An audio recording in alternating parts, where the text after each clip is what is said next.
Hello everyone, I'm Swati Bhise, and I'd love to share my thoughts and views as we are celebrating the International Democratic Day, as well as immediately 2 days later celebrating Equal Pay Day for women, and both in a way are linked. So to speak on this is a little bit of a dilemma because I believe, of course, we all know what democracy means, and America is the oldest democracy. India is the largest democracy. As I've always said, I believe democracy is the only way to allow a government to work, not a fascist, not imperialism, not autocracy. But all of that is not that simple to say what is a democracy, and we elect the people we want. They represent us. They have the interests of the people. There is no fast lane, and everyone gets equal rights, equal opportunity.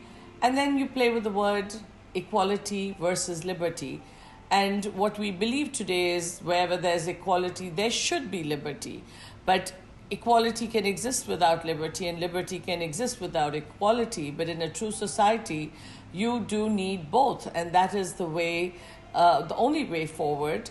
And if you think that a democracy was based in the Roman Empire, and in that time they believed they were the first democracy, which they were, but how was it democratic? Because everyone was allowed to vote, except women. And the only people who also voted were only the aristocracy.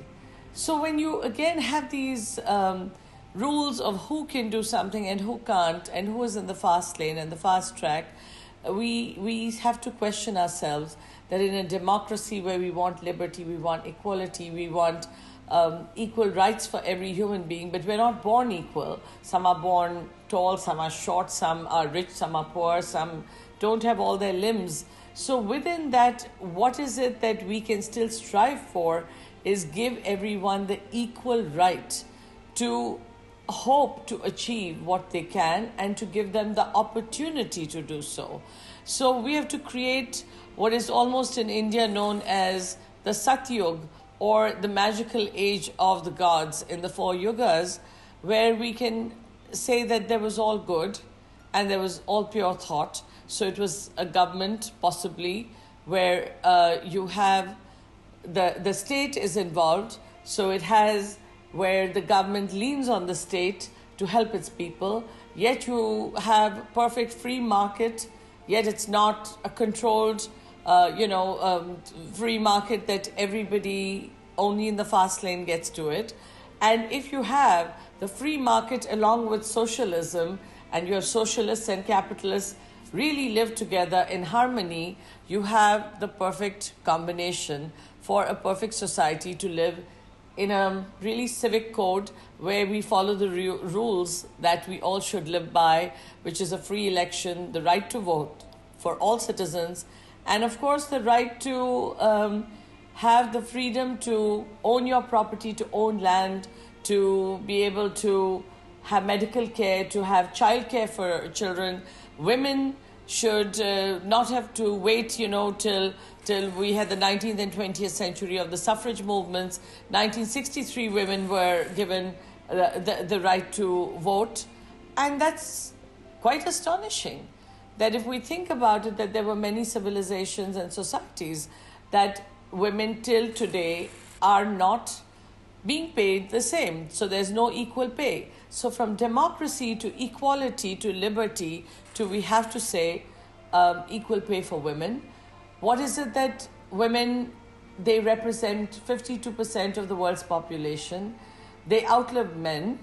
They are multitaskers. And if they were given equal opportunities like men without any patriarchal society norms on them, there would be a larger output. And overall, the human race and civilization would just rise up several notches up, and the pie gets bigger and everyone benefits.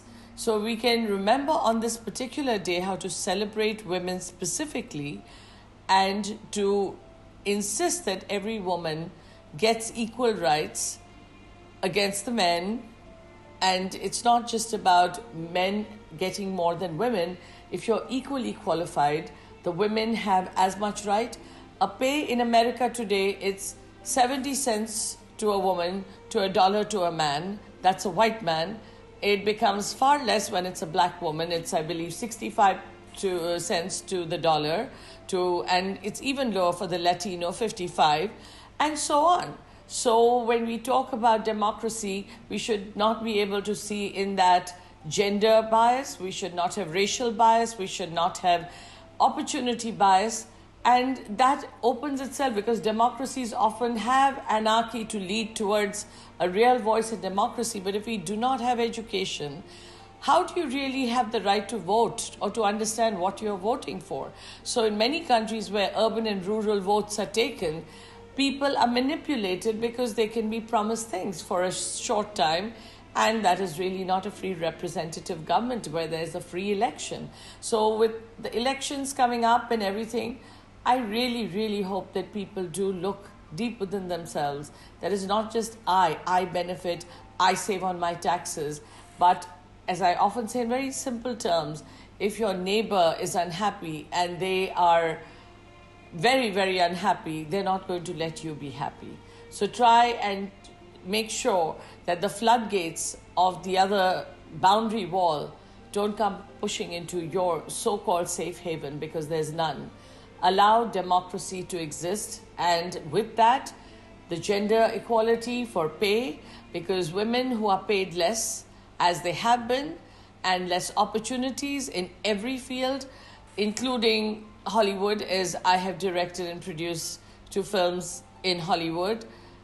I just see the obstacles that one goes through, because there's less than 1% of Indian and Asian women acting in Hollywood. And why is that? It's not due to lack of talent. It is lack of opportunity and very close bastions of certain groups.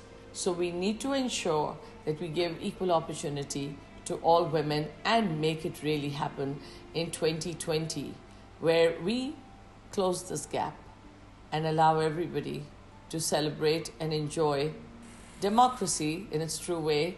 And I look forward to this election, where we really get to see if America votes correctly.